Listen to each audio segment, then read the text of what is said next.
Hey everybody, welcome back to another video. This time we're going to be going over spoilers. Now, there aren't actually any brand new spoilers. If you've checked Mythic spoilers, follow anybody on Twitter or something, you could see that they've been posting. But I'm going to go over the spoilers, and I will be going over the spoilers as they're coming out. So, we're about to get into spoiler season, by the way. We're about a little over a month until the Rivals of Ixalan comes out. So I figured I might as well go over these spoilers and tell you my ideas and what decks I might put them in. So we're going to first start with a card that most people say is for Commander. But you know what I like doing on this channel? Taking cards that are meant for Commander and making decks out of them. I made a deck out of the Sphinx Lord. I made decks out of the Locust God, which is also another Commander deck. So there's a lot of cards that people are like, you know what, that's meant for Commander. I'm like, no, I'm going to find a place for this in a deck in Ranked. So we're going to start with the Immortal Sun. It's a 6-mana legendary artifact. It says, players can't activate loyalty abilities of Planeswalkers. That's the least important part of the card. It's a bonus if you're not playing any Planeswalkers, and they are, but it's the least important. At the beginning of your draw step, draw an additional card. Spells you cast cost 1 less to cast. Creatures you control get +1/+1.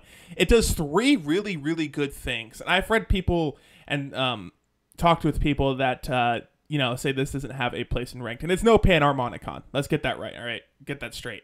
Panharmonicon is probably the funnest card in Standard right now. And every time I make a deck around Panharmonicon, I just absolutely love it. This card is nothing like that. But the fact you get to draw 2 cards a turn, all your spells are going to cost 1 less to cast, and your creature's going to get +1/+1.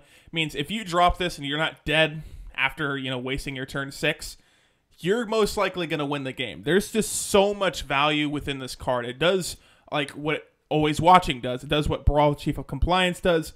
And there's nothing really that actually draws you an extra card. I guess you can say Glint Sleeve Siphoner. So it's basically all 3 of those cards into an artifact. Now I get Abrade is a card that is run in a lot of decks, especially sideboard. And if they know you're playing also or the Immortal Sun, excuse me, they are going to bring in Abrade. So the idea I have built around this deck is just a mid-range deck. Not sure what colors yet, but a mid-range deck that runs an even split on both spells and creatures. Stuff like, it's probably going to be in white and blue, to be honest. But, you know, stuff that, you know, cards like Glimmer of Genius. What's that one card that bounces all your opponent's creatures? That card, I'm sorry, I don't know all the cards off the top of my head. Play a whole bunch of token generators. Things like Angel of Invention probably is going to get played. Cloud Blazer, I mean, is Cloud Blazer probably not. You know, there's just a lot of things where a lot of powerful creatures and spells in white and blue, and I feel like this card gives those cards more justice. And maybe there's other colors, but yeah, this card is a Commander card for sure, and people are saying it's not even a good Commander card, and I somewhat agree in top tier decks. I don't play Commander for competitive play. Who does that?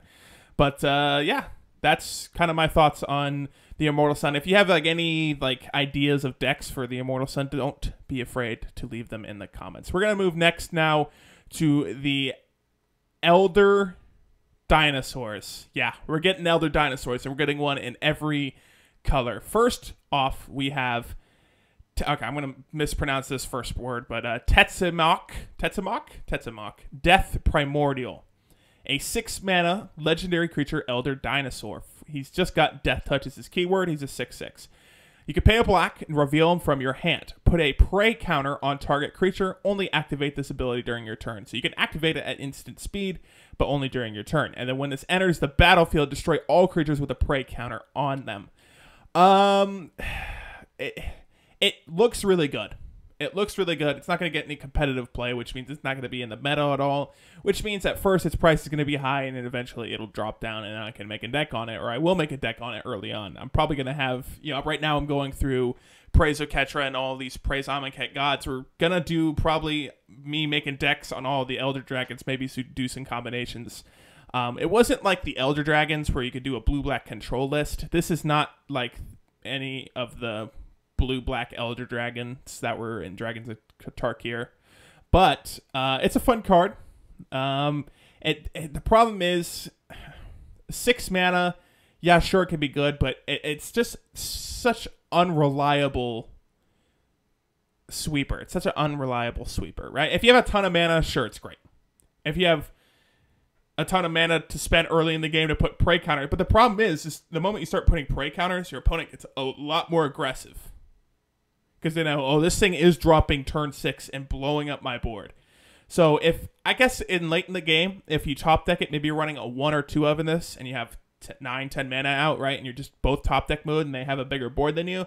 You can reveal it, put a counter on everything, for 4 mana, if you have enough swamp sources or black sources, and then drop it as a one-sided wrath. That'd be good, but it just doesn't have that oomph that I like in an Elder Dinosaur, especially in black, because I liked the blue-black Elder Dragons list from Dragons of Tarkir, and I don't know. This just seems too unreliable. I'm going to make a deck around it regardless, but yeah. So that is the first of the 2 Elder Dragons we have, and the other one is the green one. It's Ghalta Primal Hunger. It's 10 and 2 greens, 12 total mana for a legendary creature Elder Dinosaur. Ghalta Primal Hunger costs X less to cast, where X is the total power of creatures you control. Yeah, definitely going to make a deck around this. This looks freaking awesome. Also, it's got Trample, which is also awesome. I think this is either the pre-release or the promo. It looks like the promo. But, yeah, looks really awesome. Very, very similar in style to the Colony Hydra and Metalwork Colossus. Those are 2... relatively similar cards. So together, do these 2 fit in the deck? These 2 Elder Elder Dinosaurs fit into the deck? Probably not, but there's definitely a mono green list. If not, this is probably going to be the first deck I make for Rivals Ixalan. It's an Elder Dinosaur mono green deck. I love mono green decks. I don't know if I've ever said that. It's not my favorite color in Magic. It's blue and red are my favorite, specifically blue. I think everyone's favorite is blue, but green is a close second for me. Blue-red is at colors, and then mono-blue and mono-green are basically my favorite. But mono-green decks are just so fun to play because it's just something so satisfying about putting out huge creature and just bashing face and just kind of being that stupid player that's like, you know what? If you got answers, you got answers. Here's everything I got. And I just love that about mono-green. It's reckless. It's not competitive, but it's fun to play. And this card just encourages that, and I love it so much. It goes really well with Ronos. It goes really well with anything in green, really, because everything in green has 4, 5, 6, 7 power, like Carnage Tyrant, Bristling Hydra, Arborback Stomper, even Ronos' Last Stand, obviously Ronos himself. Just so many cards that go well with this. And then you could protect it with stuff like Blossoming Defense and Heroic Intervention. I think there's a serious deck, not going to be competitive, but a serious deck you could build around this card. I just love the idea. I think this is the better of the 2 Elder Dinosaurs that have been spoiled so far, and I'm very, very excited to get started. Once the set starts releasing, I'll be playtesting on MTGO when that releases. I think it's like January 15th is when it releases on MTGO, and I will be right on it. I'll be right on it. My first deck will probably be the 16th or the 17th. So this might be the first one, so keep an eye out for that. So those were the 2 Elder Dinosaurs. I really wanted to discuss those on top of the Immortal Sun. Those all look like fun cards to build around, specifically the green Elder Dinosaur and Immortal Sun. All right, now let's get into the janky stuff. Oh, I love janky stuff. You guys know that. So we're going to be talking about treasures here. And okay, so let's just go over first. We're going to be talking about Storm the Vault and Brass's Bounty, but specifically Storm the Vault first. In Ixalan, we got the cycle of legendary enchantments that flipped into legendary lands in every single color. Are we going to get it in dual colors, like in Izzet colors, in Dimir colors, in, Rakdos colors, and Azorius colors? Are we going to get a legendary enchantment / land and all those? That'd be pretty awesome. But here, at least, is Storm the Vault. Now, I've been thinking around a deck, but just blue-red, there's nothing. I guess you could splash green in this deck to start running huge things, but let's just talk about the card first. Whenever one or more of your creatures you control deal combat damage to a player, create a colorless treasure token artifact with sacrifice this artifact, add 1 mana of any color to your mana pool. At the beginning of your end step, if you control 5 or more artifacts, transform Storm the Vault. And then it turns into Vault of Catlacan. It taps, add 1 mana of any color to your mana pool. That's pretty sweet. Or you can tap it to add blue to your mana pool for each artifact you control.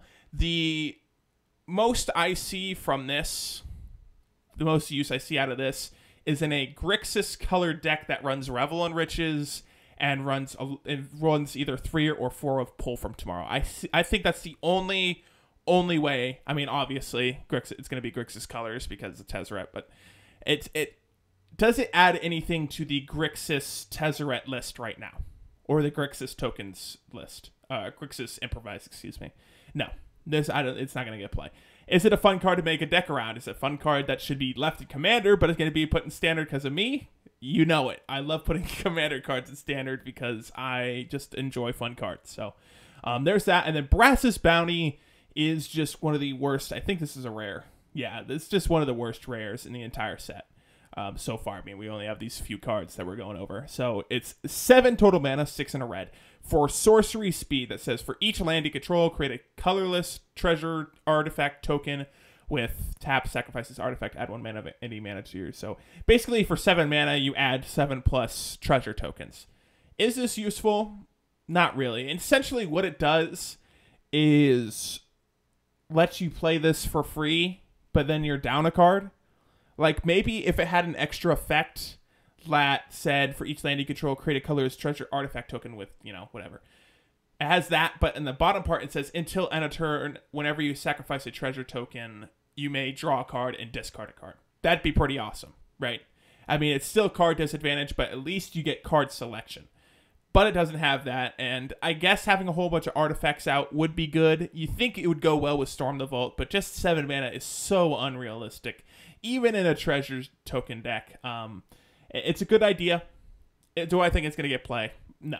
Not even with me. I might make a deck around it if I get desperate and, after a few months, I run out of ideas. So you might see this, but I don't know. It's just not good enough, even for a 1-of in a deck. So those were the 2 treasure token kind of things. And let's move on to our final 2 cards. We're going to go over one at a time here. We're going to go over Captain's Hook first, and this art was released, and the mana cost was released today. So Captain's Hook is for 3 mana. You get an artifact equipment. It says equipped creature gets +2/+0 and has menace, and is a pirate in addition to its other creature types. Whenever Captain's Hook becomes unattached from a permanent, destroy that permanent. Equipped is 1. This card is bad. It's bad. I'm gonna make if you guys didn't know, I'm gonna be remaking my tribal decks because we're gonna get a whole bunch of other cards. We're gonna be remaking the dinosaur deck, remaking the pirates deck, remaking merfolk, remaking vampires, and this card will not make my pirates list unless there's another card that synergizes super well with it. It just for 4 mana, just giving some pirate +2/0 and a menace is not very strong. It's just for 4 mana, and I get once you have it on the battlefield, equipping it for 1 is pretty useful, but pirates are all about being fast and establishing a board very quickly, and this doesn't do any of that game plan justice. So good idea. Maybe if it had, I don't know, maybe if it was 2 mana, it'd feel okay. Right, because it already has a downside if you have to sacrifice a permanent if you unequip it. So that's the only really thing I can think about with that card. And finally, a Merfolk Silvergill Adept.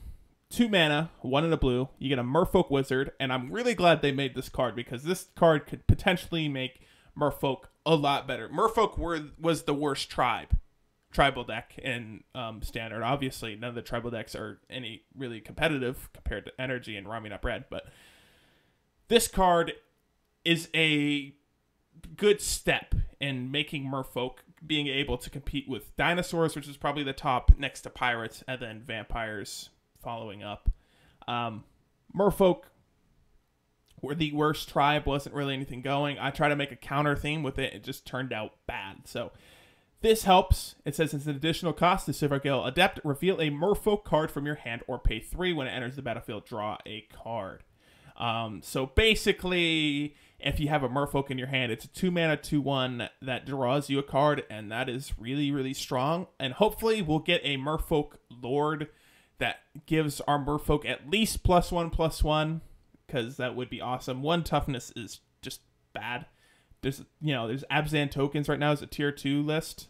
So, yeah, this card doesn't like being blocked by 1/1s. So, that is all of our spoilers so far. I hope you guys enjoyed this little video. I didn't do spoilers last when IXALAN came out, but I decided I'm going to do it from now on. I don't want to just stick to deck tech, so I would like to be able to talk about spoilers. I'm a channel that's built around standard, and I'm going to cover the spoilers for standard. So I hope you guys enjoyed. What card are you most excited for out of the ones I showed you? Hopefully we get to see those other elder dinosaurs rather soon, and we get to see some other cool little tribal. Hopefully we get some lords for our tribal decks that were in IXALAN. So thank you guys so much for watching.